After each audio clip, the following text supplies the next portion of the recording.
Hello, riders or not. Hello from Lithuania, from my parents' home. This is Neo, my dog. He lives with my parents in this beautiful paradise with that gorgeous garden. Unfortunately, living in the rented flat and traveling a lot, I can't keep him, but fortunate for him because he's having his best life here. And today's episode is not about the cheesette. No, today's episode is about me. Because I constantly have a lot of questions about me and where everything started and where the biking started from and how I started riding and where Tomboy a bit came from. And I decided there is no better place than to talk about myself than here with a motorcycle very similar to the motorcycle that is in my very first childhood memory. I present you on today's episode, Tomboy Bit.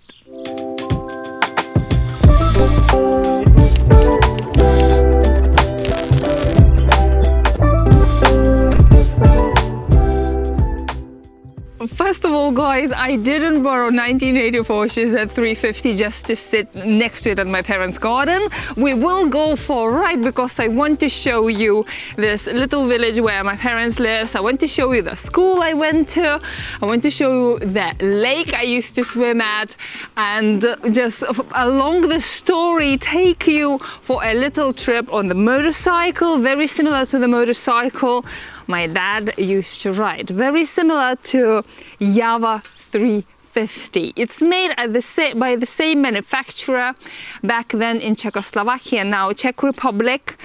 And I don't know why they decided to make Shizet. If you know that story, let me know. But for some reason, they decided to do two separate brands, which is Java and Shizet. And this is basically the same bike, just looking slightly different, but the engine and everything is the same as my dad used to ride. And he gave me so many tips and he told me so many interesting things that I didn't know.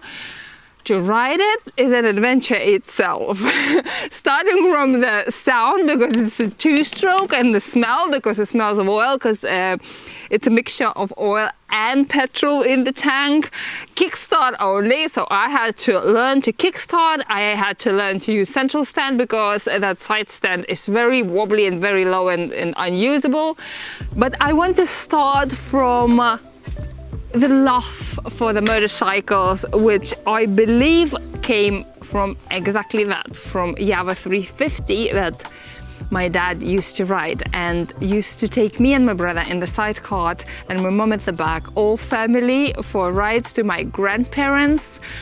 I was thinking to take you to that place where my grandparents used to live, but I think it can be a little bit of a journey on this, trying to keep up with the traffic, with the modern traffic. I believe it's doable, but because I borrowed the bike, I don't want to risk to do any damage to it. I want to return it in the same beauty and glory that I borrowed it. First memories that I have are on the motorcycle with my dad, and I think that the very first one is not even being in the sidecar and riding with my brother. The very first one must be me sitting on the tank when my dad sometimes put me on my tank and let me hold the bars, and that's what I remember. I don't know intentionally or not, but this is probably the very first memory that I have, and I believe that the love for the motorcycles came from my dad. However, I was raised as a girl, and I mentioned it a few times during the workshop videos when I'm working with Simon, that my parents, they raised my brother as a boy and around the cars and the motorcycles and all the technical and boys stuff, and raised me as a proper girl.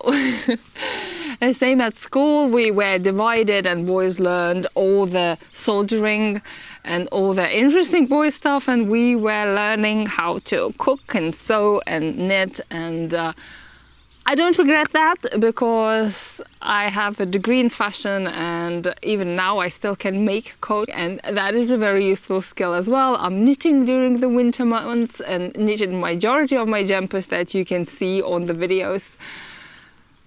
But I really wanted to learn about the motorcycles. I really wanted to learn more about the cars, and I was very passionate about it, and majority of my young days I spent in a group of boys talking about the bikes, talking about the cars, and being really passionate about the boyish stuff.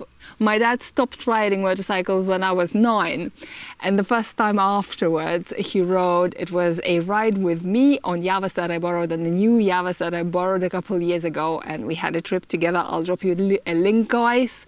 It was a very, very special time. I still almost tearing up every single time thinking of it, because it was a big dream of mine. And another dream that I had was to ride a bike which is like my dad's bike. It even says Java on the gearbox. It's happening. It's happening thanks to my cousin's husband, who is restoring them and has a collection of the old Javas, and not just Javas, BMWs and everything else. Maybe he will show us a few today when I'll be returning a bike. And it's just a different experience. It's so different from the modern bike. So maybe, luckily, I hadn't learned riding back then, because I was very bonkers young woman and quite fearless as well. So maybe that saved my life. I started riding only 7 years ago. Almost exactly 7 years ago, I was going through the process of passing a full license, because after the memories of riding with my father, being a very little child and riding in the sidecar and sometimes on the tank, I was on the motorcycle only twice more. I didn't even ride a scooter when I appeared to a test center and I said I want a full motorcycle license and I want to get a Harley Davidson as my first bike.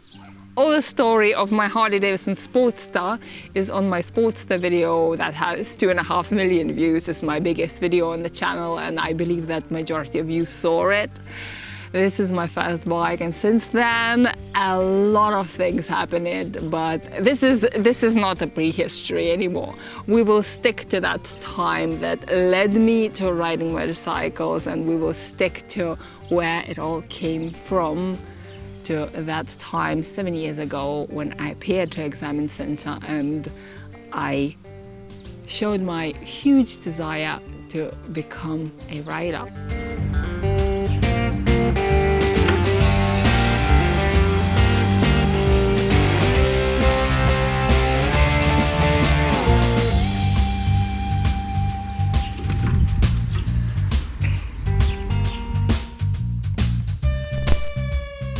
I've been asked quite a lot where Tomboy a bit came from, and some people calling me Tom or Tomboy without knowing what that means and why this name. Tomboy is a boyish girl. It's a girl who are interested or maybe looks like a boy or interested in boys' activities, what was considered boys' activities. Hopefully not for long. Hopefully very soon it will be normal for girls to choose if they like what they want to do, and if they want to become motorcycle mechanics or racers, they can be that.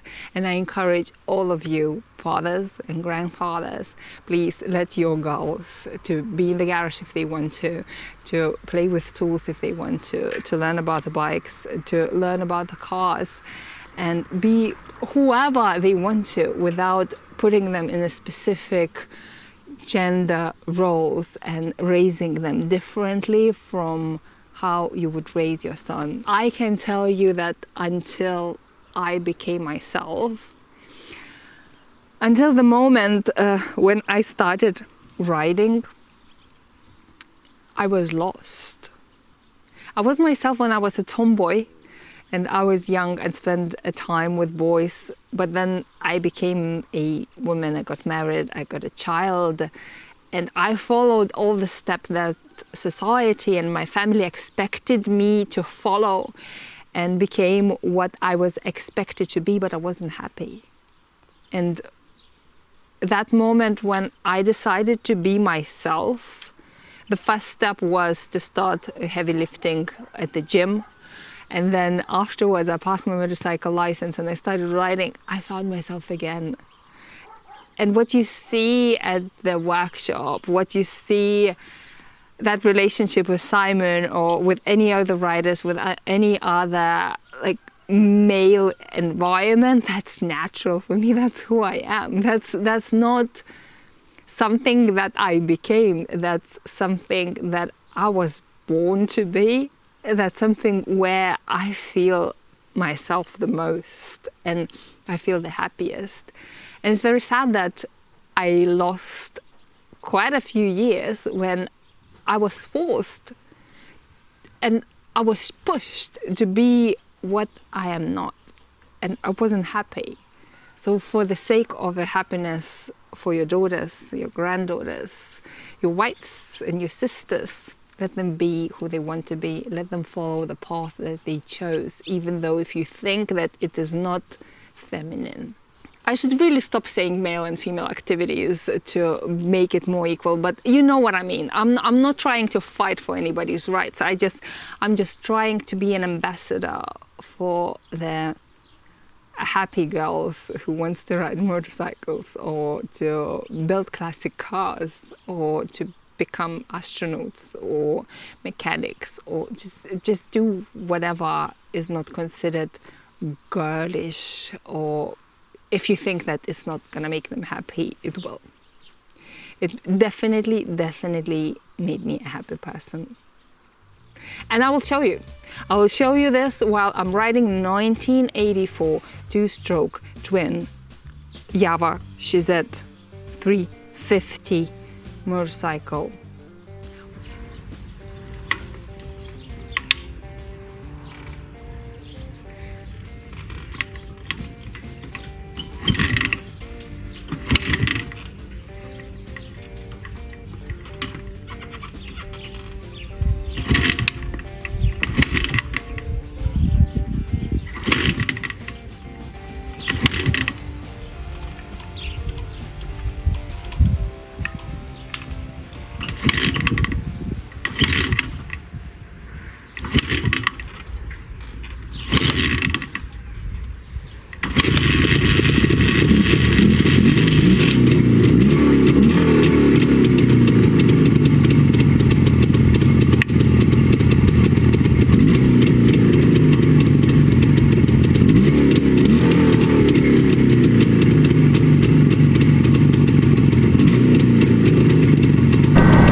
At least I'm not moaning about the speed limits.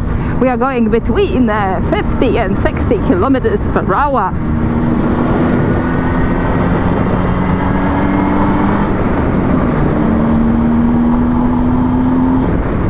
And that's it. We are in the fourth gear. Trying to keep up with the traffic. Quite successfully going 100 kilometers per hour.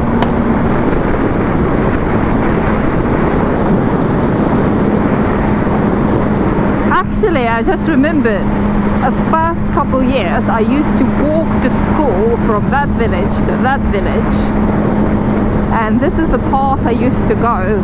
I remember kicking a stone sometimes all the way through that path. That is my classmate! Wow, that is my classmate. I haven't seen her for like 10 years at least. Unbelievable. Okay, slow down.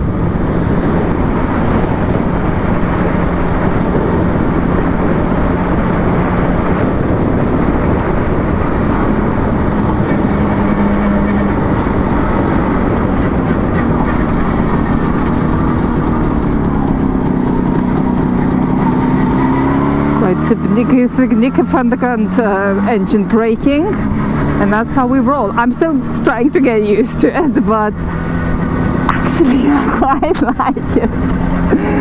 This is quite enjoyable. This is the flat where my parents used to live, on the second floor before they moved to the house. And that is where I remember myself. That's where I learned to ride a bicycle and used to go, like, from that flat to that shop seemed so far when I was little.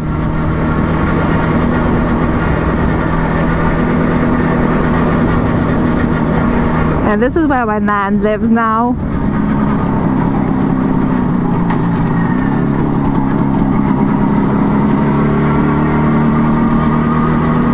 And I remember this building was so special, and the bus used to stop here and take us somewhere else. So we used to go in the bus sometimes to the town, and that was like a princess building.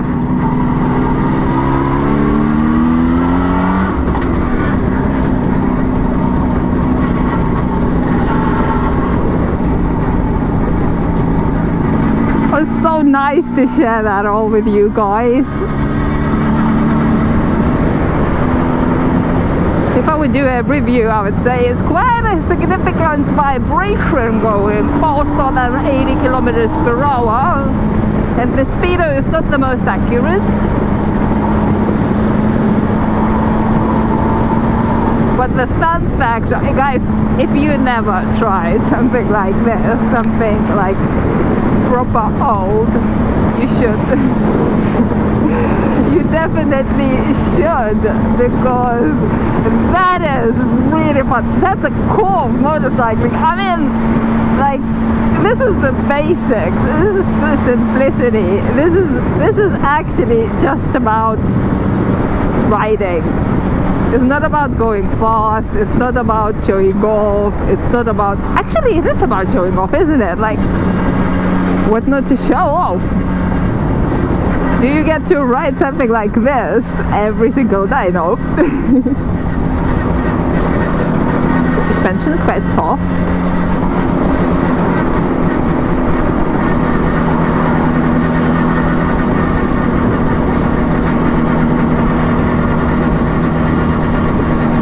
And we are back to my village. This is my school. Vydiškių pagrindinė mokykla. 12 years.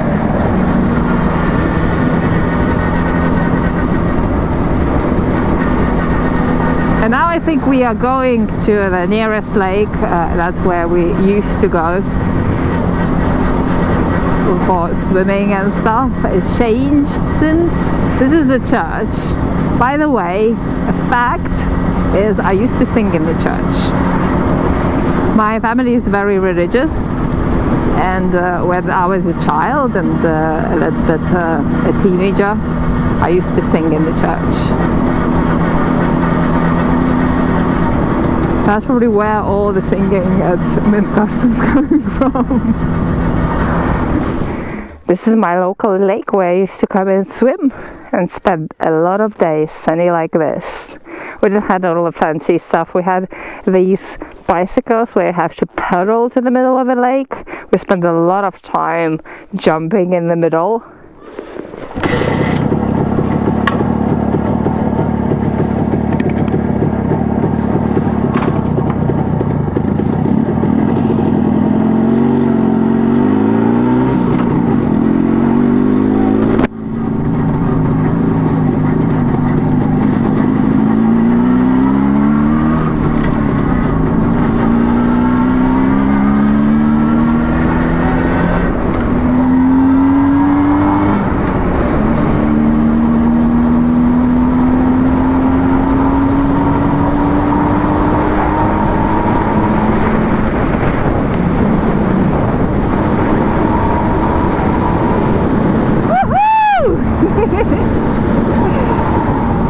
Yesterday when I took the bike and I had to come from this town back home, and this contrast after riding KTM Duke 990 and then jumping on this was so big and so significant. I thought, oh my god, this is awful. Like, seriously, it was joyful in the way, but at the same time it was quite awful to ride. But now, riding it again, I mean, If I could keep it for a day longer, I would probably go for a day trip. I would go for a few hours ride.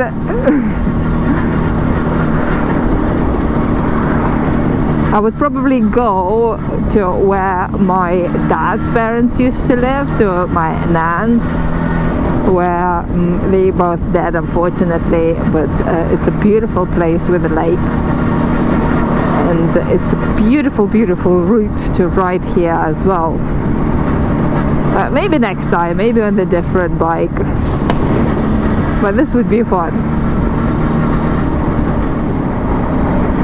Oh, this is every driver's favorite part.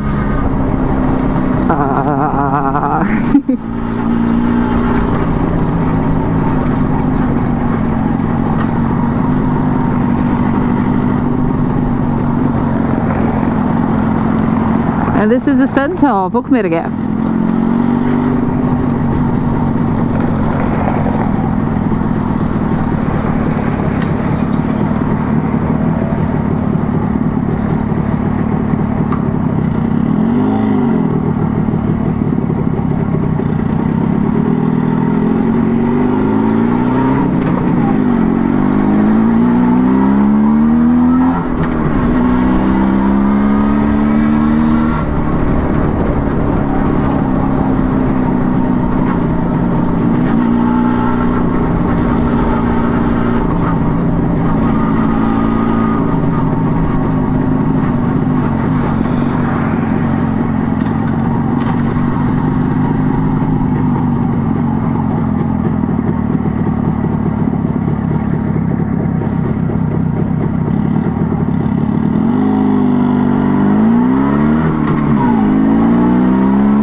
My best.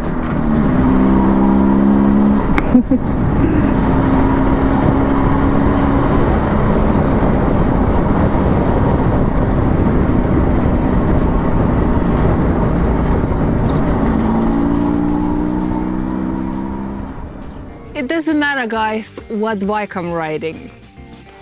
It really doesn't matter what weather and where I'm riding. I still love every single experience. Okay, sometimes I hate it after 17 hours on the Sportster in a day, but still the next day I'm ready to ride again. I hope you enjoyed this episode about the start of everything, and I hope that this made a lot of things clear about the excitement that I feel when I'm riding, about the joy that I have in the workshop. I hope you're having a joy together with me, no matter where you are a rider or not yet.